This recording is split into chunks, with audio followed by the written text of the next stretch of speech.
Hello students, welcome back to my channel. यहाँ आपके सामने है कक्षा 10वीं का विज्ञान विषय का एक अभ्यास प्रश्न पत्र, जिसका कि सेट क्रमांक 1 यहाँ पे इस वीडियो में आपको करवाया जाएगा। इस सेट के अंदर सारे मोस्ट इम्पॉर्टेंट क्वेश्चंस को रखा गया है, जो आपके त्रैमासिक परीक्षा के सिलेबस के हिसाब से ही तैयार किए गए।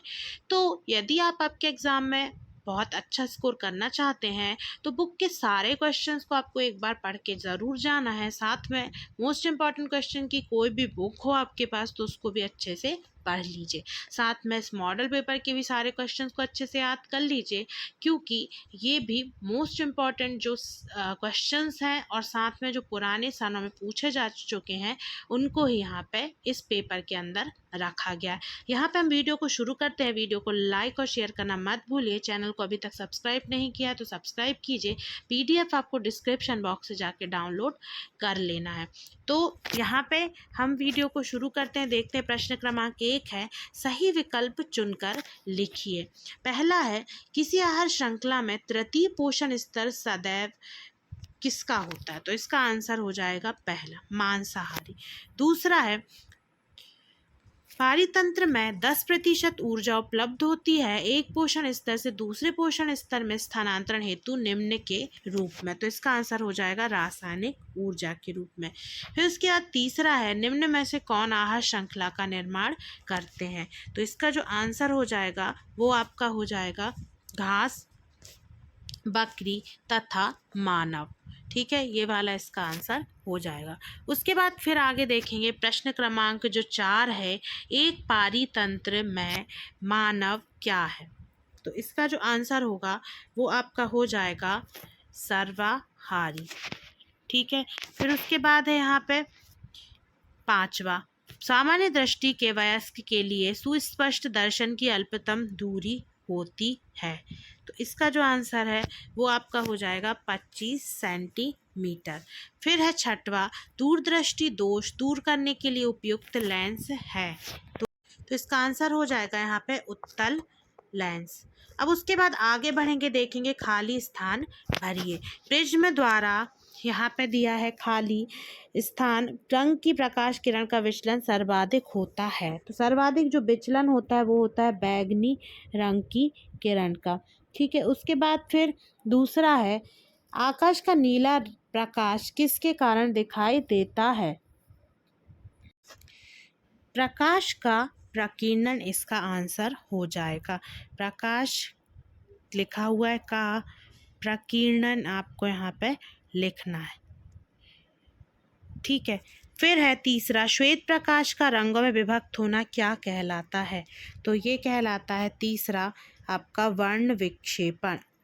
वर्ण विक्षेपण, वर्ण विक्षेपण कहलाती है ये घटना। उसके बाद चौथा है, खालिस्तान लेंस एवं खालिस्तान दर्पण में प्रतिबिंब सदैव छोटा व सीधा बनता है। तो अवतल लेंस, यहाँ पे लेंस की जगह पे हो जाएगा अवतल लेंस एवं उत्तल दर्पण। एवं उत्तल दर्पण में प्रतिबिंब सदैव छोटा और सीधा बनता है। उसके बाद फिर 5वां है, वस्तुओं को हम खालिस्तान की उपस्थिति में देख पाते हैं। तो प्रकाश इसका उत्तर हो जाएगा। उसके बाद है फिर 6वां, ऊर्जा के स्रोत भोजन। ऊर्जा के स्रोत भोजन को बाहर से शरीर के अंदर ग्रहण करना क्या कहलाता है? ये कहलाता है पोषण।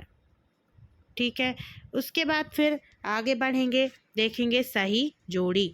तो सही जोड़ी में है, प्रबल अम्ल कौन सा है? इस तरीके से मैं कर दे रही हूँ ताकि आप इसको इजीली समझ पाए। तो जो प्रबल अम्ल है वो है यहाँ पे HCl। उसके बाद दूसरा है धातु। तो धातु कैसी होती है? सुचालक होती है। तीसरा है जाइलम। तो जाइलम में है जल परिवहन। फिर चौथा है मास्टर ग्रंथि। तो मास्टर ग्रंथि है पीयूष। फिर है मेंडल। तो मेंडल ने आनुवांशिकी का नियम दिया, सरल रेखीय पथ में प्रकाश किरण गमन करती है। उसके बाद फिर आगे बढ़ेंगे, देखेंगे सत्य असत्य लिखिए। सत्य असत्य में क्लोरोफ्लोरोकार्बन जो है वो ओजोन परत को क्षरण करती है। तो ये जो हो जाएगा वो हो जाएगा आपका सत्य। दूसरा है पृथ्वी की सतह से ऊपर वायु से घिरा क्षेत्र पर्यावरण कहलाता है, ये भी सत्य हो जाएगा। तीसरा है यहाँ पे उत्तल लेंस में सदैव वास्तविक प्रतिबिंब बनते हैं, तो ये गलत हो जाएगा। चौथा है अपवर्तनांक का कोई मात्रक नहीं होता, तो ये चौथा जो है वो सही हो जाएगा। पांचवा है सल्फ्यूरिक अम्ल का तनुकरण ऊष्माशोषी अभिक्रिया है, तो ये भी गलत हो जाएगा।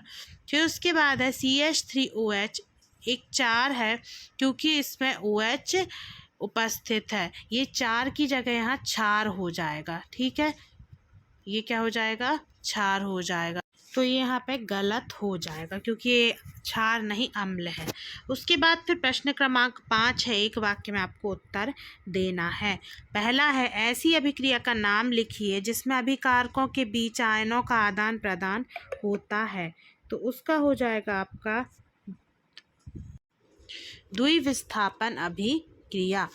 इसका आंसर क्या हो जाएगा, द्विविस्थापन अभिक्रिया। ठीक है, अभिक्रिया का नाम पूछा था तो हमने यहाँ पे बता दिया।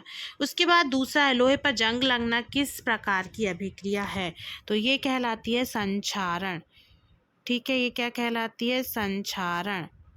एक परत जम जाती है नमी की, तो उसी से लोहे में जंग लगती है। फिर तीसरा है श्वेत प्रकार की विक्षेपण में किस रंग के प्रकाश का विचलन न्यूनतम होता है, तो न्यूनतम विचलन होता है यहाँ पे लाल रंग का। ठीक है, लाल रंग का। फिर है चौथा शुद्ध जल का pH मान कितना होता है, तो ये होता है 7।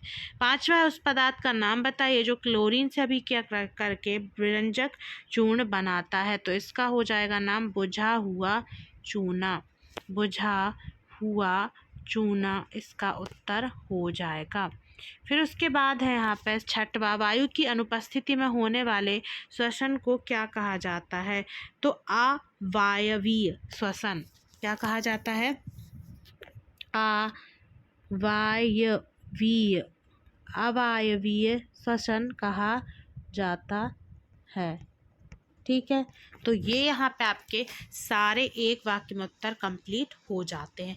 तो अब इसके बाद मैं सेकंड पार्ट में सारे क्वेश्चन आंसर्स को कवर करूँगी, तो मिलते हैं नेक्स्ट वीडियो में। इन सारे जो भी OT हैं उनको आप अच्छे से रिवाइज कर लीजिए। Thanks for watching this video.